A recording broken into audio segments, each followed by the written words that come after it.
45 दिन में कैसे रीट का एग्जाम क्रैक करें। तो दोस्तों, मैं हूं रेवत सिंह, अध्यापक भर्ती 2023 में चयनित। आज हम बात करेंगे कैसे 45 दिनों में आप रीट का एग्जाम आसानी से पास कर सकते हो। जी हां दोस्तों, जो मैंने बोला है वो आप कर सकते हो। सिर्फ मेरा एक फॉर्मूला अपनाओगे तो मैं समझता हूं 100% आप एग्जाम को क्रैक कर सकते हो। कोई दिक्कत की बात नहीं है। देखिए दोस्तों, सबसे पहली की बात तो ये कि मैं अपना इंट्रोडक्शन दे लूं। मेरा नाम रेवत सिंह है, अध्यापक भर्ती 2023 में चयनित हो गया था और रीट 2021 का मैंने एग्जाम दिया था। उसमें मेरे 140 सवाल सही थे 150 में से। वो भर्ती विवादित होने के कारण रद्द हो गई थी। उसके बाद में वापस एग्जाम हुआ था, तो उस एग्जाम में मेरे 134 सवाल सही थे 150 में से। तो मुझे पता है कि क्या पढ़ना है, किस तरह से पढ़कर अच्छे रैंक के साथ में आप सिलेक्शन ले सकते हो।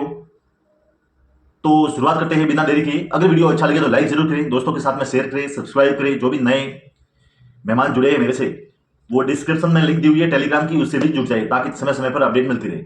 देखिए दोस्तों, रीट की तैयारी करने से पहले आपको समय बचा है कम।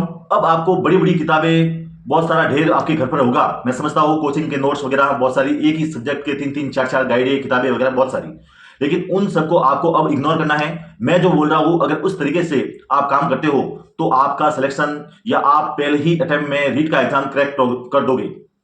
तो देखिए, सबसे पहले आपके पास में केवल सिलेबस होना चाहिए, चाहे लेवल 1 से हो या लेवल 2 से, साइंस मैथ से हो या एसएसटी से, किसी भी विषय से हो, आपके पास में सिलेबस होना चाहिए। यह सिलेबस रीट का 4 भागों में विभाजित होता है दोस्तों। पहला होता है साइकोलॉजी का, जो दूसरा भाग होता है वो होता है भाषा फर्स्ट का, जिसमें हिंदी हो सकती है, संस्कृत हो सकती है या इंग्लिश हो सकती है। तीसरा भाग होता है वो भाषा सेकंड का होता है, उसमें भी हिंदी, इंग्लिश, संस्कृत में से कोई लेता है। आमतौर पर जो बच्चे पहली जो भाषा है उसमें हिंदी लेते हैं और सेकंड भाषा में संस्कृत या इंग्लिश लेते हैं। और अंतिम में जो 60 प्रश्न आते हैं, ये 60 प्रश्न एसएसटी से, अगर कोई है आर्ट्स फैकल्टी से है तो उसका एसएसटी 60 प्रश्न आएंगे। इसके अलावा अगर कोई साइंस मैथ से है तो उनके साइंस मैथ से संबंधित 60 प्रश्न आएंगे। और लेवल 1 से है तो पर्यावरण और इतिहास से संबंधित और गणित से संबंधित 60 प्रश्न आते हैं। अब आपको क्या पढ़ना है? सबसे पहले आता है भाग फर्स्ट साइकोलॉजी का। इस साइकोलॉजी को पढ़ने का इस समय में, अगर कम समय में सबसे बेस्ट तरीका है तो एक गाइड पकड़ो, कोई भी एक गाइड। जैसे सबसे मैं सफिशिएंट करूंगा, 2 गाइड अच्छी आते हैं, उसमें से आप एक ले सकते हो।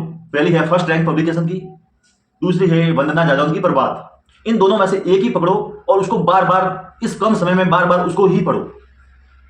दूसरी बात करेंगे भाषा फर्स्ट की, तो भाषा फर्स्ट में रचना प्रबोध, जो पहले माध्यमिक शिक्षा बोर्ड द्वारा चलाई जाती थी, वर्तमान में बंद है, वो आपको मिल जाएगी। रचना प्रबोध कक्षा 9 से 12 की, उस किताब को पढ़ना है। अगर वो किताब आपको नहीं मिलती है तो आप एक काम कीजिए, मिश्रा पब्लिकेशन की सरल हिंदी व्याकरण आती है, आप उस एक किताब को ही लेना है, सिलेबस के अकॉर्डिंग पढ़ना है। फिर आता है संस्कृत में। तो संस्कृत में मैं आपको बता दूं, संस्कृत में एक ही किताब रखनी है, वो है साफल्यम की। साफल्यम या सिकवाल की, दोनों में से एक रख सकते हो। हालांकि साफल्यम में थोड़ी सी भाषा की कठिनता है समझने में, जो पहली बार संस्कृत पढ़ रहे हैं उनके लिए थोड़ी सी कठिनता हो सकती है, तो आप सिकवाल की ले सकते हो, उसमें थोड़ी सी ट्रिक के माध्यम से बताया गया है। इन दोनों में से सिर्फ एक रखनी है।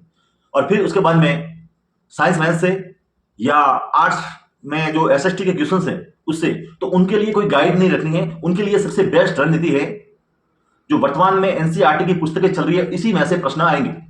पिछली बार जो पेपर था वो पूरा का पूरा इसमें से आया था, एक प्रश्न भी चेंज नहीं।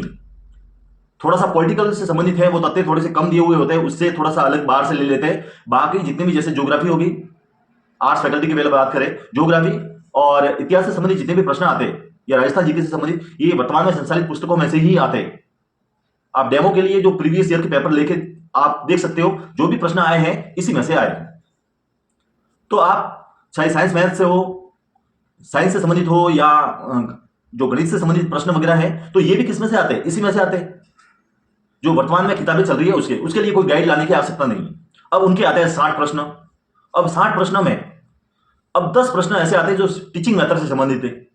तो टीचिंग मेथड के लिए आपको सबसे बेस्ट रहेगा, या तो फर्स्ट रैंक की ऑल ओवर टीचिंग मेथड की एक गाइड आती है, वो ला सकते हो, या एस मंडल की एक पुस्तक आती है, उसको ला सकते हैं। दोनों में से आप एक सेलेक्ट कर सकते हो। हालांकि टीचिंग मेथड के इतने हार्ड नहीं आते, नॉर्मल सवाल आते हैं, लेकिन आपको एक टीचिंग मेथड की किताब चाहिए जो टोटल की ला सके।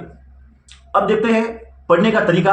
अब पढ़ना है तो आपको कम समय में कैसे पढ़ना है। सबसे पहले आपको 2-2 घंटे का विभाजन करना पड़ेगा। जैसे 2 घंटे आपने सुबह के समय समय अच्छा होता है, साइकोलॉजी अच्छे से समझ में आ जाती है, एक ही गाइड रखनी है।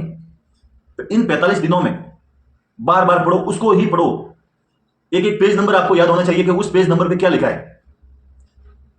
और फिर इसके अलावा आपको मार्केट में कोई मॉडल पेपर मिलते हैं या कोई टेस्ट सीरीज है तो उसको आपको टेस्ट देना है। 2 घंटे साइकोलॉजी, उस प्रकार से हिंदी को आप 1-1.5 घंटे दे सकते हो, काफी है। फिर संस्कृत को 2 घंटे, और फिर इसके बाद में लगभग 4 से 5 घंटे आपको सब्जेक्ट के देने।